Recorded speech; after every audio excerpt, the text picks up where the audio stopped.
Sugeng enggah Mbak Elisa Orkarus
Limbuk ana dawuh apa? Ayo gak kirene. Ya, aku tak rono nyuwun slendro songo.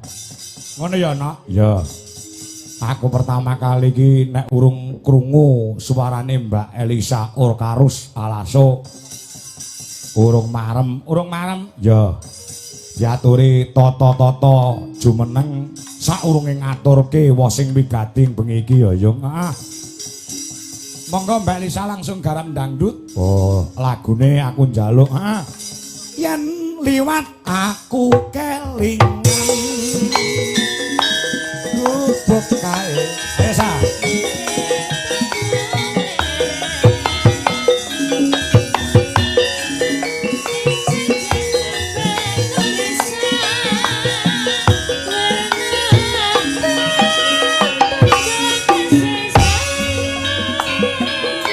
Kedua garam Samboyo, Bro. Ya.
Apa?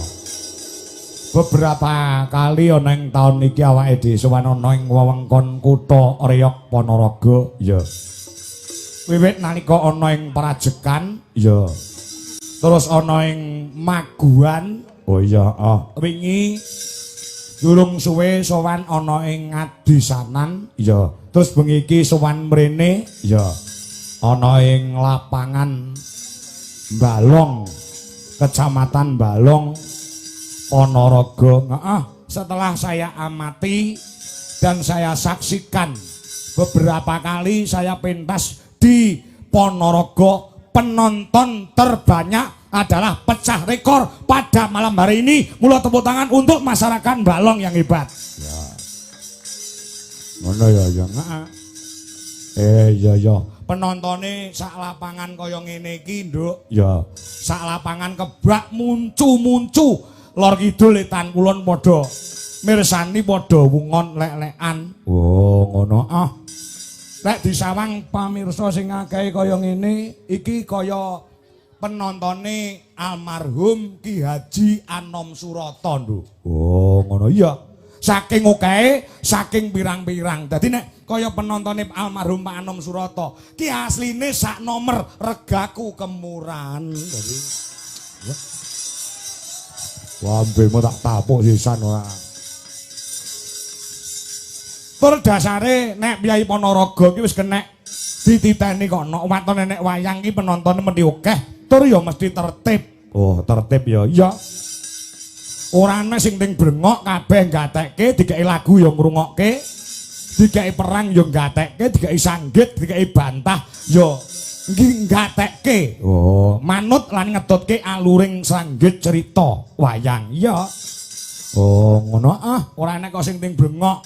Ayo ndang musik, ndang lagu. Ra eneng, Nduk. Ponorogo ki piyaine andhap asor tur duweni budi pekerti sing luar biasa kok. Oh, ngono. Iya.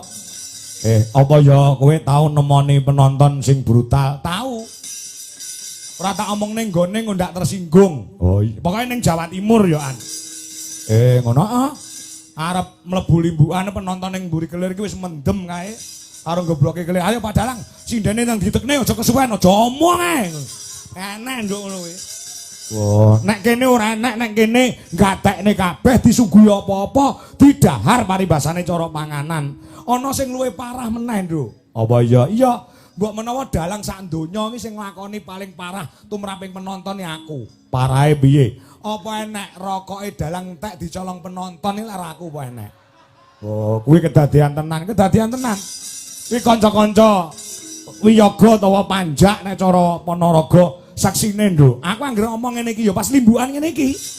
Anggere pas omong lah rokok kuwi tak dokok tengen-tengen dalang ngene iki tumpuk papat. Lah tinggal ngomong kok mburi kelir tangane iki mak srodong ngono, njukuk rokokku. Oh, ngono.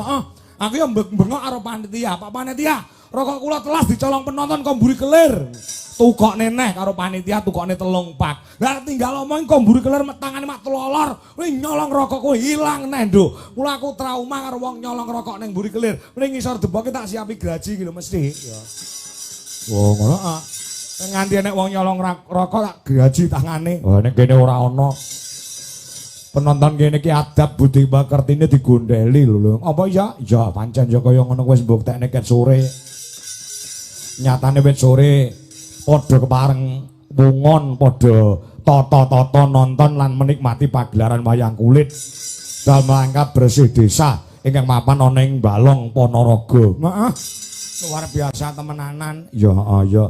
Aku mau ya dadak dikirapke, diiring ngono kok kono, dilakokne rene ngono jan kaya ngiring wong sunat, Nduk. Dadi ngono.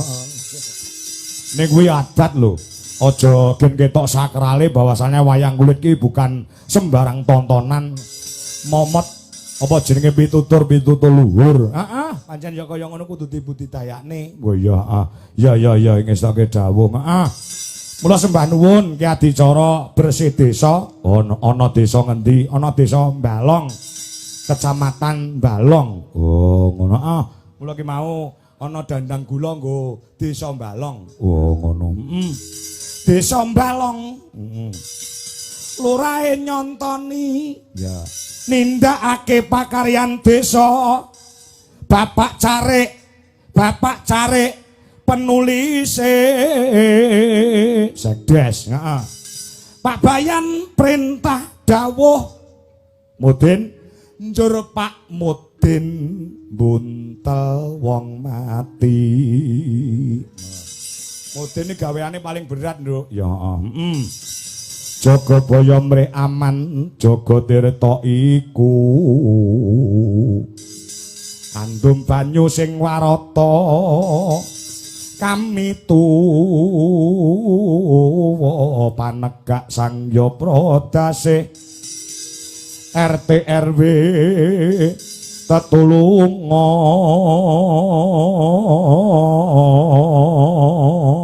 ya dandang gula nggo desa Balong isih ana dandang gulane isih Desa Iman judule ya Desa Iman lurahe ngimami ya kami tuwa nuthuk kenthongan Mudin kok sik ta cari adan sak komate Pak Bayan ngisi banyu kanggo srana tirta suci udu nduk ya Jagabaya mrih tata Mudin tukang nyapu musola ganjarane gedhe ya Jagatirta nata klasa Pak Kyai ne saben dina nuntun ngaji warga Balong insyaallah selamat donya akhirat.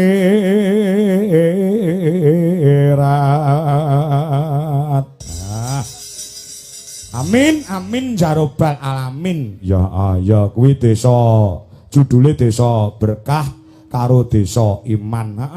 Ning ya enek nduk dandang gula desa bubrah ning dudu desa Balong kene.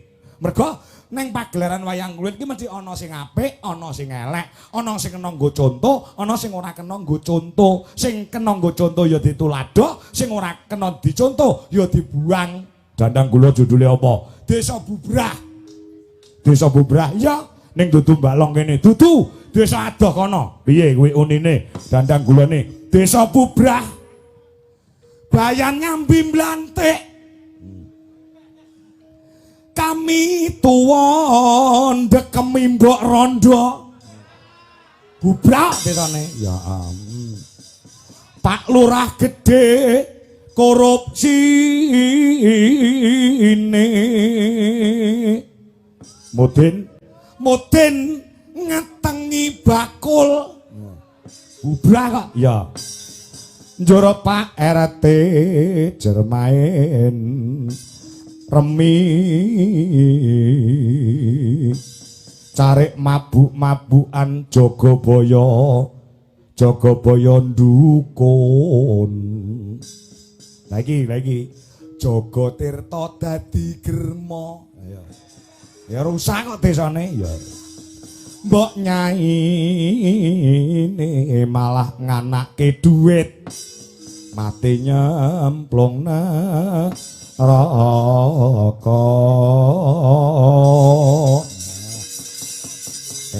ning dudu desa Balong sing desa Bubrah kene iki desane berkah desane iman ngono ya yang ya mula nek adicara sing kaya ngene iki digelar kanggo srana bersyukur nuwun sewu nek desa-desa liya kuwi nganggo urunan nganggo apa jenenge kuwi iuran nduk nek khusus ana ing desa Balong kene tidak membebani kepada masyarakat semua adicara kaya ngene iki dicukupi kelawan anggaran saka desa ngono ya wes saka PAD ya pendapatan asli desa ya dibantu kelawan para donatur partisipan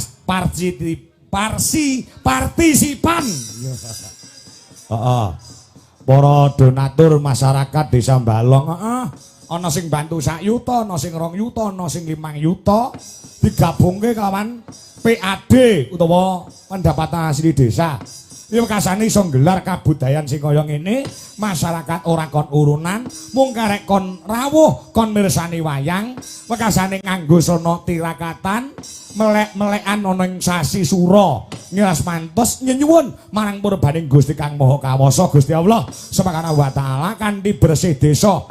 Ana ing balong iki resika desane, resika sing nggoni, resik saka Gudha Rencana, Sambikala Durga Mendhak Kala Sirna ilang Sukerta mung karek Raharja Wilujeng nir ing Sambikala wekasane desa Balong dadi desa ingkang Badatun Toyibatun warupun kapur gemaripah lo jinawi kerta tata Raharja murah sandang kang sata pangan gampang lek golek rejeki rejekining kathah tur melimpah disehatke awake dawake umure dilancarke rejekine slametke donyane lan akhirate Allahumma amin. Allahumma sholli wa sallim ala sayyidina. Yuk Paranggono DLI jumeneng sedaya. Duit Jalaras Indonesia.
Rukun Islam. Ya.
Bopak, bopak.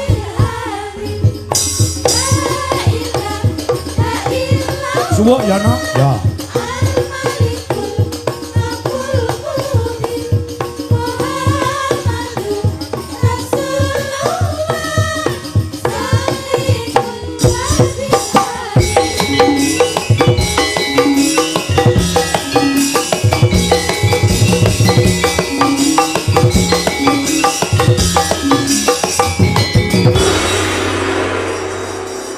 Sik tak njaluk wektu diluk enduk. Ya, apa? Klarifikasi. Oh, ngono. Mau Bapak apa jenenge Pranata Adicara, ya ngendika yen dalange Ki Haji Dwija Kangka. Oh, ngono. Nyuwun pangapunten Bapak Ibu sedaya, mulai ora tak klarifikasi engko ndak kleru. Ya, awake dhewe aku ki rong haji, Nduk. Oh iya. Sing wis haji ki adikku. Oh, adikmu kok ndak kleru. Adikmu ya dalang, Ki Cahya Kuntadi sing bar ning Mekah Madinah. Kowe urung, Nduk. Oh, urung wayahe. Oh iya. Urung wayahe. Masalahe aku nek weruh wong wedok ayu iki jek pengen, Mak. Dadi aku rung sik lah munggah kaji keri-keri mergo iya, wong munggah kaji kudu menep pikire, menep mripate, menep atine temenanan. Oh, ngono iya, aku ngrumangsani jek regen, Nduk. Oh iya, jek reget iya. Nek ngerti wong wedok ayu ngono jek rada bingung. Oh, ngono. Iya. Nek Pak Cahya Kuntadi, Ki Cahya Kuntadi ki wis menep pikire. Mergo apa sing diarani munggah kaji ku kudu siap lahir batine. Ya ibadah fisik ya ngono ya nek Pak Cahya Kuntadi to wadine dhewe sing dalang Ki Kuntadi kae wis haji kae mergo lek enek wong wedok rawani menteleng ora wani ndelok wong wedok ayu nek pas karo bojone. Wow. Iya, iya. Ya aja lek bojone ora melu ya padha ae asine. Wong lanang kok lha ya. Lek Pak Cahya Kuntadi kae lek Mbah Sukron bapake awake dhewe. Kae mbiyen asmane Ki Suwanda, gandeng munggah kaji ngarep dikai Sukron, Ki Sukron Suwanda. Oh, ngono. Cahya Kuntadi aku barang somben ki enek tambahan jeneng saka kono, Kaji Sokeh. Oh, Kaji Sokeh. Saka ngane wong akeh ngono lho. Hari ben-bengi ditanggap wong ngene iki duwite dikelompokne nggih munggah kaji. Ya, kaji ki neka-neka ya. Enek sing kaji temenanan ya kuwi kaji mabrur. Ana sing jenenge kaji wahyu. Kaji wahyu ki apa? Mergo sawahe payu. Oh, ngono. Eneng neh wong wedok ning nggonku kono mantan cah nakal. Wes pokoke ben-bengi iki tamune enek wong 50. Ya. Ndralah insap munggah kaji wong wedok nakal. Begenggek mesti ora genah. Munggah kaji bareng mulih wis gelar hajah, jenenge hajah apa? Hajah Mutmainah. Hajah Mutmainah tegese biyen tau ngemut barang sing ora genah dadi. Lah ya wis nyuwun dongane mawon. Sampun daftar ngombuh mangkane awake dhewe ngulon kapan? Iya, iya. Jane wis daftar ke tahun 2018. Ning mayahe budal ngulon keterjang pandemi. Oh, ngono. COVID-19 kae duwite karo agen apa jenenge ngene Bu? Apa jenenge? Sing agen apa jenenge? Duwite dibalekke lho saka agen, agen munggah haji ya. Dibalekne sok kapan-kapan nek wis ora kok biru, saka biru dibalekke. Terus atukane gamelan dadi gamelaku loro. Ya. Ya yang ya urung sida. Ya wis muga-muga kondang. Iso ngulon, iso ngulon ning Mekah. Ya, Nduk, apa? Iki tamu undangan pirang-pirang. Ya, saka pepunden ingkang mapan ana ing Ponorogo. Ya. Saka ing DPRD Provinsi Jawa Timur, fa insyaallah bengi iki ya kepareng rampung. Oh, ngono ya. Engko nek kersa karo Mas Gareng diatur tindak panggung para minulya. Sapa? Saka DPRD Provinsi Jawa Timur. Panjenengane Bapak Mirsa Ananta. Ya, Mirsa Ananta Esos. Ya. Kepareng rawuh. Uga Imam aku di WA. Budewan DPRD Kabupaten Ponorogo. Bu Yuliana dari fraksi Demokrat ya kepareng rawuh. Ya, ya. Uga dari kepala DPMD Kabupaten Ponorogo Bapak Tony Sumarsono Esos MSI. Ya. Datan kantun segenap Forkopincam Kecamatan Balong Pak Camat Pak Kapolsek. Ya. Serta jajarannya Pak Dan Ramil serta jajarannya. Ya. Datan kantun kepala KUA Kecamatan Balong ya kepareng rawuh. Ya. Lan sing luwih wigati kepala desa sekecamatan Balong ya kepareng rawuh Hangestreni.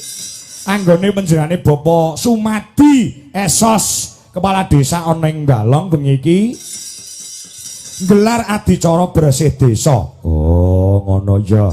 Ya yo sekretaris desa sekecamatan Balong uga ketua BPD sekecamatan Balong. Ya, warga masyarakat ana ing Balong sing tumplek-blek bengi iki ana ing lapangan nganti ora muat. Ya. Lembaga desa, BPD, LPMD, prangating desa, kepala desa wis nglumpuk dadi siji njurung mandonga nyuwun palilah saka ngersane Gusti Kang Karya Jagat manggiya wilujeng ing sambikala sakwise nganekke adicara bersih desa iki no. Amin amin ya rabbal alamin. Ya ngaturke Mas Gareng sik nduk ngogen panjenengane minangka dadi moderatore para pinunjul saka provinsi lan saka DPR D Kabupaten Ponorogo lan para sing kawegan kepareng rawuh bengi iki. Ya lan aja nganti lali engko nek anu mau di WA karo Pak Lurah Ngrandu. Oh, Ngrandu Kauman. Pun umumaken Mas Kangko mangke tanggal 11 wayangan wonten ing Desa Ngrandu, Kecamatan Kauman ing Kabupaten Ponorogo. Monggo para bakul-bakul, para pamirsa pecinta budaya mengke katuran rawuh tanggal 11 wonten ing Ngrandu, Kauman Ponorogo. Lan menawi sasi niki tasih kepengin mirsani malih mangke tanggal Agustus nduk tanggal 7 ana SMP Negeri 1 ana ing Ponorogo. Oh, tanggal 7 Agustus. Ya, nek sik kurang marem kon nyusul para penonton sing ana Balong kene tanggal 12 September nang endi? Kantor Pepabri Surabaya Jawa Timur. Kuwi ndelok wayang apa mak minggat. Kok menawa pengen dolan ning Surabaya, Nduk? Lah ya ya Joko Melarat lagune. Oh. Joko Melarat kan ditembangi karo Mas Gareng. Ya men dibantu karo kanca-kanca Waranggana. Ya. Mas Gareng jajak iki saka Purwodadi. Ya. Monggo buka saka kendang, Mas. Ya, Joko Melarat sing dijaluk Mas Gareng jajak. Ya, ya. Monggo, yuk dadas.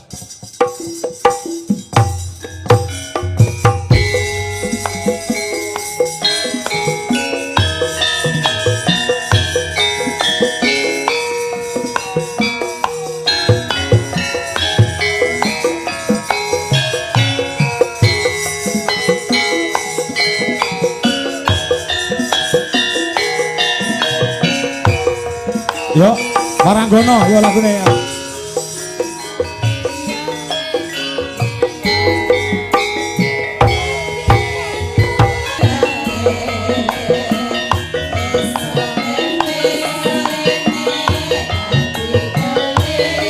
Oh, khas.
nek sak pangertenku nok ya gareng ki nek pirang-pirang ya ana gareng Semarang, gareng asli ana gareng Tralala dan lain sebagainya.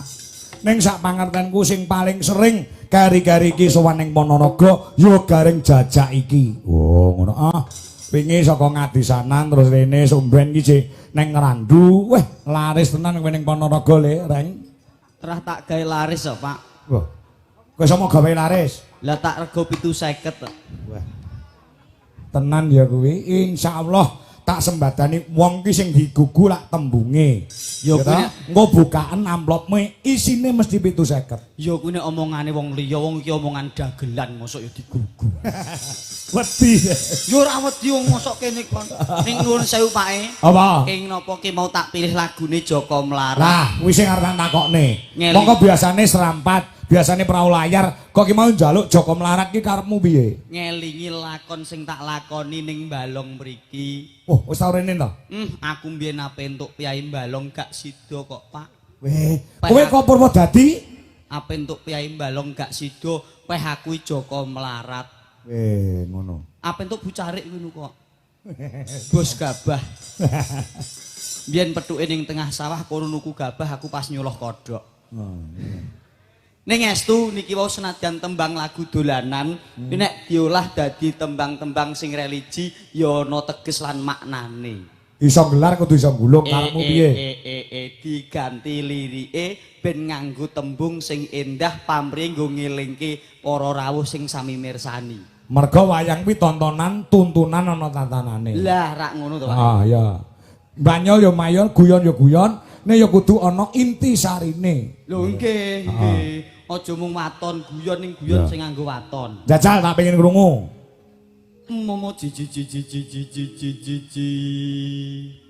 kabeh para umat aja lali salat 5 wektu aja nganti telat kewajiban ayo bareng di rumah meratandani lamun manungsa sing taat. Ayo para kanca kudu eling lan waspada urip ana donya ora langgeng ora sampurna kebak luput lan kebak dedosa mula kanca ayo njaluk pangapura gong gedhe Mas. Lah ngantuk bocah malah. Oh nguyuh ya sak apa-apa. Ya Allah, kula nyuwun pangapura sekathahing dosa kawula. Dosanipun tiyang sepuh kula lan dosanipun sedaya manungsa. Ya Allah, kula mboten pantes ing swarga. Nanging kula mboten kiyat ing neraka mula Gusti kula nyuwun pangapura kathahing lepat lan dosa kawula. Wah, ya. Ngono Pak. Religi ya. Religi disesuaikan kita pentas di mana. Lagi ana ing Balong kene nek religine kuat agamane Bakoh. Nggih estu gitu. pokoke. Kenek nggih contoh, kenek nggih tulodo nyambut gawe oleh ning yo ngibadahe ora keri. Iki lho warga ana ing Balong. Mun nek ora percaya piyai kene agamane kuat, kowe jam 3 sore no dolan rene masjid langgar kok adzan. Allahu Akbar, Allahu Akbar. Wong Balong langsung grutuk-grutuk ning sawah reng. Tenang. Kok teng Saben to Pak? Teng sawah ngampiri kancane. Ngampiri, ayo Kang, kalau ditimbali karo Gusti Allah. Nek nyambut gawe nandur pari garum luku oke oleh ning wayahe salat wayahe ngibadah yo ngibadah diculke pacule diculke arite ayo saiki jamaah bebarengan sik bar kuwi balik meneh ning sawah ngono lho reng Mas. Berarti nek krungu adzan salat alah ya gak bener lho kowe tak tapuk sisan aku ya anake kiai lho reng lah kiai koyo ngono iki piye to Pak lah piye krungu adzan kok terus lah salat no aduh ngono kok punto kiai lah piye krungu adzan yo wudu sik to Pak. Lah kok langsung salat bar kok sawah lho kumo sing dirembuk. Oh iya. Ora reget kabeh ya wudu sik lagi salat. Oh iya, nek krungu adzan berarti wudu sik lagi salat. Ya urung mesti. Lah nek kok sagu Pak Ndut ya aja langsung wudu wijuk sik.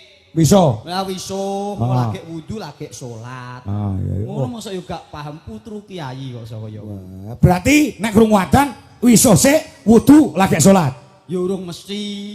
Kok ora mesti nae lho. Diniati sik nek niate ora pengin salat, ora ketemu nalar, niate sik nang jero ati, wah ayo adan ayo salat, wijik sik wudu lagi salat. Mosok gak paham. Ya berarti nek krungu adzan niat sik terus wijik utawa wiso wudu terus salat. Ya terserah bocah-bocah lah. Kok mbok oyak to Pak model jenengan kok so. Ya gunae piye kok ora? Wis muga-muga sedaya warga sehat nggih Bu. Tak dongakno kabeh sehat nggih. Tak dongakno kabeh sugih dhuwit. Pun, wis bakune gur sehat karo sugih dhuwit, Pak. Wong urip angger sehat sugih dhuwit penak. Heeh. Aku gur sehat tok ora ndek dhuwit apa-apa gur mbayangno tok. Kok iso? Nek ora pengen mobil yo gur mbayangke, pengen motor gur mbayangke, aku kapan ndedit aku.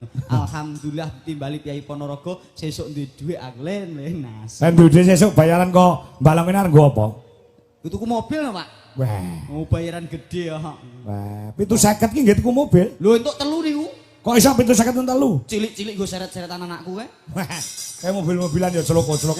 Ane rak penting jenenge mobil dhisik S2 Pak niki gandeng Nggih. swasana merti desa nggih Sedekah Bumi nggih. Nggih, nek cara kene bersih desa utawa Anjing. nyadranan reng. Ora maido ibarate pakaian utawa rasukan utawa klambi nyatane saben dina dinggo setahun pisan diresiki kuwi ana lumrahe pamrih kanggo njaga kesehatan lan njaga apike desa. Muga-muga sak rampunge bersih desa senadyan tata lahir kuwi resik desane ning tata batin resik atine kabeh warga masyarakate iso manunggal nyawiji amin Allahumma. Amin. Ngene iki iso diarani reuni, Pak. Kok iso reuni? Re itu kembali, uni itu berkumpul. Warga masyarakat Mbalong lan sak kanan kiringipun sing saben dinane do makarya nyambut gawe anut kabisane dewi-dewi, anut kesibukane dewi-dewi, bengi iki berkumpul menjadi satu untuk mempererat tali persaudaraan dan silaturahmi. Muga-muga silaturahmi iki dadi berkah tur barokah. Wah, kuwi artine reoni. Reuni. Re Kembali, uni berkumpul. nek reformasi artinya apa reng? Re itu kembali, formasi itu tatanan. Oh. Jadi bengi iki panjenenganipun ingkang hamengkugati Bapak Lurah lan para masyarakat mengembalikan tatanan untuk lebih baik lagi. Nek wis apik ora usah golek liyane sok mben iki neh. Oh iya. Ngono lho, Pak. Kuwi reformasi. Nek Reformasi. regenerasi. Re itu kembali, generasi itu melanjutkan. Jadi ayo kembali lanjutkan pembangunan di Balong bareng Pak Lurah, tepuk tangan untuk Pak Lurah. Iya. Kandhani yo. Kuwi lek regenerasi. Regenerasi. Re iki kembali generasi iki Melanjutkan itu loh. iya. Nek re mason. Re mason. Re itu kembali, mason kuwi panas. Kok iso panas mason? Nek ra percaya leletno ngisor udel panase mbuh. Jenengan yo riyane yo penak kok re mason jenengan. Sing penting nganggo re kok. Jeneng alhamdulillah dasare wulan sing becik, wulan sing apik, bengi iki ayo diniati tirakatan lek-lekan wungon kanggo kamulyaning Desa Mbalong lan sak kanan kiringipun umume ing Kabupaten Ponorogo. Ya. Aku kelingan Yusura ngene iki Pak taun kepungkur kuwi aku diparingi simbahku wujude kitab. Wah wayah sura kula tirakat gandeng tirakatku tutuk karo simbah le kowe wis pantes nampa kitab. Kitab apa kuwi? Kitab terjemahan 1000 mimpi. 1000 mimpi. Iya. Kuwi primban ya nok. Primban. Kemeruh. Piye iki lho do apal? Apa ya? Kitab 1000 mimpi. Apa kuwi? Lho nggo golek hakang. Hakang ki apa? Aduh, cah iki gur titip kok ora tau tuku. Molah nomor to. Alah. Lho maksudnya kitab primbon kejawen. Oh iya. Isine kuwi ya bangsa donga-donga ben uripe iso lancar, iso ayem tentrem. Kuwi Pak. Kuwi mbiyen aku ana maca kuwi isine kuwi jroning kitab kuwi Japa Mantra Rajah Kala Jengking. Kala Cakra. Rajah Kala Cakra. Heeh, kuwi isine piye? Ya kuwi kanggo kesempurnaaning urip. Lah ndilah aku tak apalke kuwi sing rajah kuwi khusus nggo perobatan, nggo nambani wong-wong ngono kuwi ya enek. Oh. Terus khusus neh sing dienggo transfer perasaan ya enek. Ngono kuwi jenengan gung paham, gung. Urung Pak, ora ngerti aku. Contoh. Contone piye? Jenengan tahu ngerti Monas Jakarta. Monas ngerti? Tahu ngerti nggih? Oh, tahu aku. Kula kuwi iso transfer ilmu kuning jenengan. Jenengan gur merem karo maca Fatihah sing kusuk, engko koyok-koyok jenengan iki wis ning Monas. Weh. Ampuh kuwi Raja Kala Cakra kok. Weh, kuwi tenan to? Perlu lho, buktake nuwun. Heeh. Jenengan sedekap Cakep. maca Fatihah merem. Ning fokus lho nggih. Ya. Fatihah tak dungani kok kene ben iso jenengan krasake ning Monas. Solo salam solo sukato. Pun krasa dereng teng Monas. Urunge? Urung. Wah, jenengan gak fokus. Baleni Pak sing fokus aja mikir utang mawon. Fokus. Iya. Bismillah. Solo salam solo. Pun krasa? Heeh, wis. Mosok krasa, Pak? Krasa. Oh, ora mungkin, Pak. Wah, iso. Wong atase melek gak ketok Monas, mosok merem iso ketok Monas. Matamu. Aneh. Digugu kok, Mas. Lho melek kok kene ora ketok Monas, mosok merem iso ketok lho. Aku ngegani kowe ya, Nyuk. Wong kowe diapus yo manut lho. Iya. Ning esu kok, Pak. Aku karo piyai sepuh rada mangkel aku. Karo wong tuwa kok manggal kuwi wong tuwa iki nggone ilmu, nggone. Iya Rama itu nek nggon kuwi ning mbahku dhewe. Mbahmu dhewe. Mbahku rak yo. Ning aja digebyawi wong tuwa kabeh lho. Ora. Lah kowe ngelek-ngelek mbahmu ora apa-apa, mbahmu dhewe ngopo mbahmu? Ki mbahku dhewe, piyane rada sepuh ya wis meh 74 ya. Dolan nggonku dasare suwe ra dolan pengen tilik buyute. Bareng gandeng piyai sepuh, lagi linggih 2 menit ngono tekok kamar mandi ngendi lek kudu pipis. Ya piyai sepuh aku ya Rama itu. Go wingking yo aku nang buyute anak-anak niku. Iya. Walah bar kok kamar mandi, lah kok suwenenge ora jamak.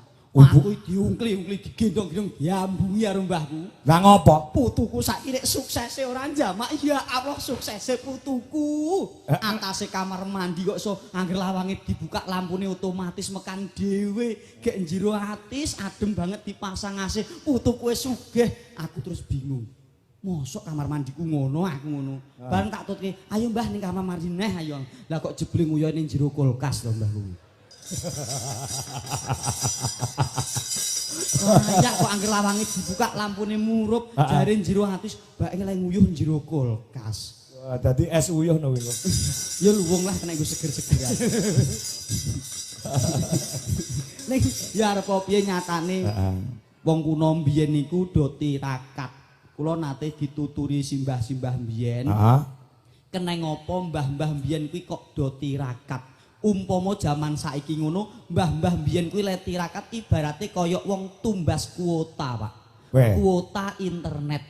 Ibarate kaya wong tuku kuota. Wong tuwa mbiyen tirakat ibarate tuku kuota internet. Kok iso? Besok dititipke anak putune ben dienggo internetan. Umpamane ngoten niku nyatane mbah-mbah biyen do tirakat dititipke nggo anak putune saiki anak putune do mulya jenengan bapak ibu irian do tirakat to lah niku mbake tirakat kuwi tuku kuota internet dienggo jenengan saiki nyatane jenengan iso internetan bebas tanpa tuku tirakat ngono lho mulo sok ben jenengan ya kudu tirakat nggo nukokke kuota anak putune kuwi wong Jawa mbiyen hebate teng mriku kaya mbahku dhewe yo ngono kuwi Pak. Mbahmu piye? Mbah kuwi kenceng tirakate. Mbah lanang kuwi angger sura ngeten iki tirakat kungkum teng kedung. Kuwi rambute ora teles. Wah. Sik to, kungkum kok rambut ora teles? Wah, kandhani mbah lanang jos, kungkum teng kedunge rambute ora teles. Kok iso? Gundul. Iki coba. Coba gundul. Lah iso lan jenengan ora takok mong. Wis tak rungokne tenanan. Nggih, alhamdulillah saged sambang silaturahmi. Donga Mas Gareng. Dalem kangge para bini sepuh, adi sepuh, kanggo para Karang Taruna, Karang Taruni, ya toh? Nggih. Para tokoh-tokoh masyarakat, perangkating desa jelas, lembaga desa jelas, kepala desa juga jelas. Didongakne sedaya kemawon. Ayo didongakne sing pinter. Oke nembang bar iki.